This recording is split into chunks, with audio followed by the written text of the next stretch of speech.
সম্মানিত সুধী আসসালামু আলাইকুম। আপডেট ইজনের পক্ষ থেকে আপনাদেরকে শুভেচ্ছা স্বাগতম। আজকে আমি বিশেষ একটি পর্ব নিয়ে উপস্থিত হলাম। আমরা গত পর্বে শিখিয়েছিলাম পাসপোর্ট সাইজের ছবি কীভাবে ফটোশপের সাহায্যে তৈরি করব।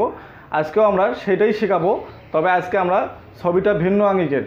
যেমন আমরা গত পর্বে ছবির পেছনের ব্যাকগ্রাউন্ডটি ছিল এক কালারের, আজকে আমাদের ব্যাকগ্রাউন্ডটি হবে বিভিন্ন কালারের, মাল্টি কালারের ব্যাকগ্রাউন্ড। কীভাবে আমরা ছবি থেকে রিমুভ করব এবং পাসপোর্ট সাইজের ছবি প্রপার ওয়েতে তৈরি করব, আজকে আপনাদেরকে সেটাই শেখাবো। তো বন্ধুরা, আমার ভিডিওগুলো ভালো লাগলে অবশ্যই আমার চ্যানেলটিকে সাবস্ক্রাইব করবেন এবং পাশের বেল আইকনে ক্লিক করবেন। তো আসুন আমরা কাঙ্ক্ষিত পর্বটি উপভোগ করি।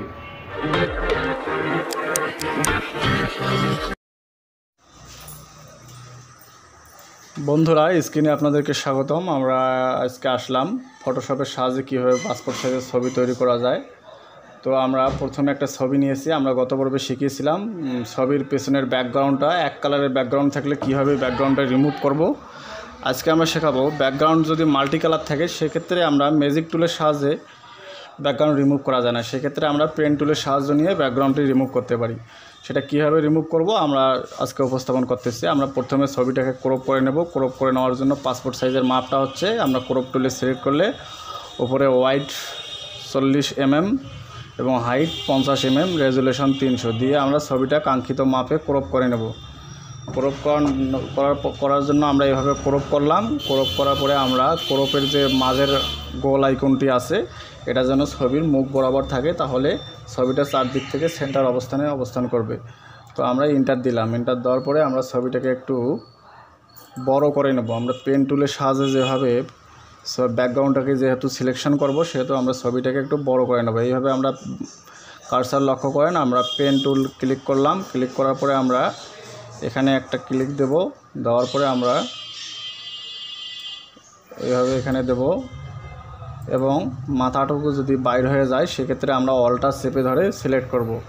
আমরা এভাবে পেন টুলের সাহায্যে এভাবে এই মাথাটুকু যে অংশটা আছে আমরা সেখানে অলটা চেপে ধরে ক্লিক করলে মাথাটুকু বাদ হয়ে যাবে। তো আমরা এভাবে এটা সিলেক্ট করব। তো বন্ধুরা লক্ষ্য করেন, এই সিলেকশনটা কিন্তু খুব গুরুত্বপূর্ণ, কারণ পেন টুলের সাহায্যে যখন আমরা ব্যাকগ্রাউন্ডটা সিলেক্ট করতে যাব সেক্ষেত্রে আমাদেরকে খুব প্রয়োজনে আমাদেরকে ছবিটি অনেক বড় করে আমরা এই পেন টুলের সাহায্যে ব্যাকগ্রাউন্ডটি সিলেক্ট করব। সেক্ষেত্রে আমাদের ব্যাকগ্রাউন্ড রিমুভটা খুব নিখুঁত হবে। আর আমরা যদি খুব দ্রুত করি সেক্ষেত্রে আমাদের কাজটা নিখুঁত হবে না। আমরা বাসায় প্র্যাকটিস করব, এটা 10-15 দিন আমরা প্র্যাকটিস করলে পরে আমাদের এই জিনিসটা খুব আয়ত্তে চলে আসবে। সেক্ষেত্রে আমরা খুব দ্রুত এভাবে রিমুভ করলে এভাবে আমরা ব্যাকগ্রাউন্ডটাকে সিলেক্ট করে নেব।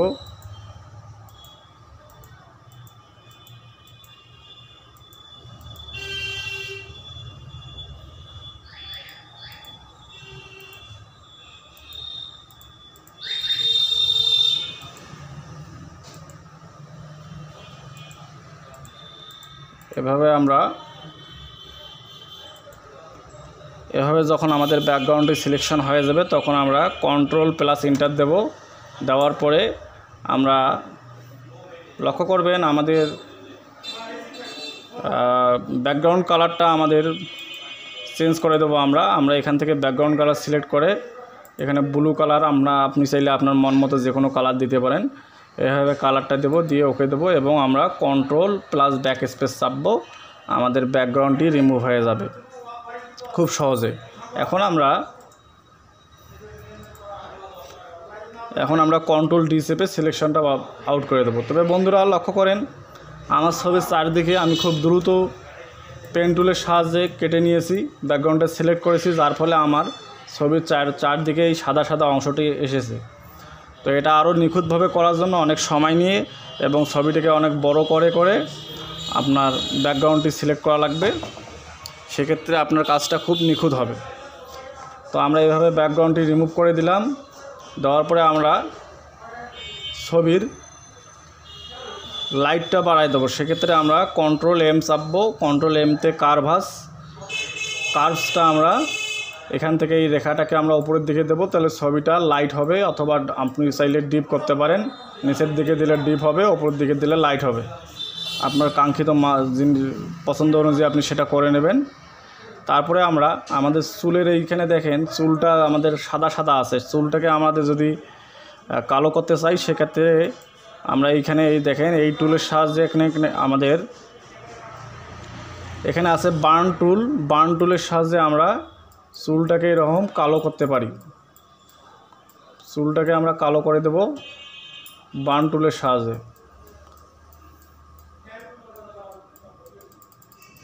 এভাবে আমরা সিলেক্ট করলে চুলটা আমাদের সাদা সাদা অংশগুলো কালো হয়ে যাবে। এবং এরপরে আমাদের আরেকটা গুরুত্বপূর্ণ কাজ থাকবে, ছবির লেয়ার কালারটা আমরা কন্ট্রোল এল চেপে ওপেন করব। ওপেন করে আমরা লেয়ার কালারটা এখান থেকে বাড়া কমা করে আমাদের সুবিধাজনক মতো আমরা সেটিং করে নেব। নেওয়ার পরে আমরা ওকে দেব। তারপরে আমরা মুখটাকে আমরা একটু ব্রাশ করে নিতে হবে। আমাদের মুখে দেখেন অনেক স্পট আছে, এই স্পটগুলো কীভাবে সরাবেন। আপনারা ছবিটাকে প্রয়োজনে আরও বড় করে নেবেন। যে জায়গাটায় আপনার ফর্সা আছে অথবা ভালো আছে সেই জায়গাটায় আপনি এই যে আইড্রপার টুল আছে, আইড্রপার টুলের সাহায্যে আপনি সিলেক্ট করবেন। দেখেন আপনি এখানে তার আগে আপনি দেখেন এখানে কালারগুলো দেখেন, ব্যাকগ্রাউন্ড এবং ফরগ্রাউন্ড কালার দেখেন।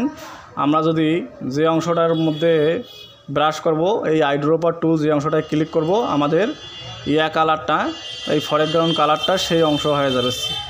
ফরগ্রাউন্ড কালারটা দেখেন আমাদের এই সিলেক্ট করা অংশের মতো হয়ে গেছে। এখন আমরা ব্রাশ টুলের সাহায্যে মুখটা ব্রাশ করে নেব। ব্রাশ করে নেওয়ার পরে আমাদের কাঙ্ক্ষিত ছবিটি তৈরি হয়ে যাবে। আমরা পরে একটা A4 পেজ কন্ট্রোল নিউজে একটা A4 পেজ নেব। A4 পেজ নিয়ে আমরা ছবিটাকে আমরা মুভ টুলের সাহায্যে এরকম করে সিলেক্ট করে আমরা A4 পেজে বসাবো। বসার পরে এটাকে সিলেক্ট করে নিয়ে অল্টার চেপে ধরে এভাবে দুইটা করব। আমাদের জয়টা করার প্রয়োজন, আমরা তয়টা করে আমরা প্রিন্ট দেব। তো বন্ধুরা, আজকের পর্বটি এতটুকুই ছিল। আমাদের ভিডিওগুলো ভালো লাগলে অবশ্যই আমাদের চ্যানেলটিকে সাবস্ক্রাইব করবেন এবং পাশের বেল আইকনে ক্লিক করবেন। ধন্যবাদ, ভালো থাকবেন। আগামী পর্বে দেখা হবে।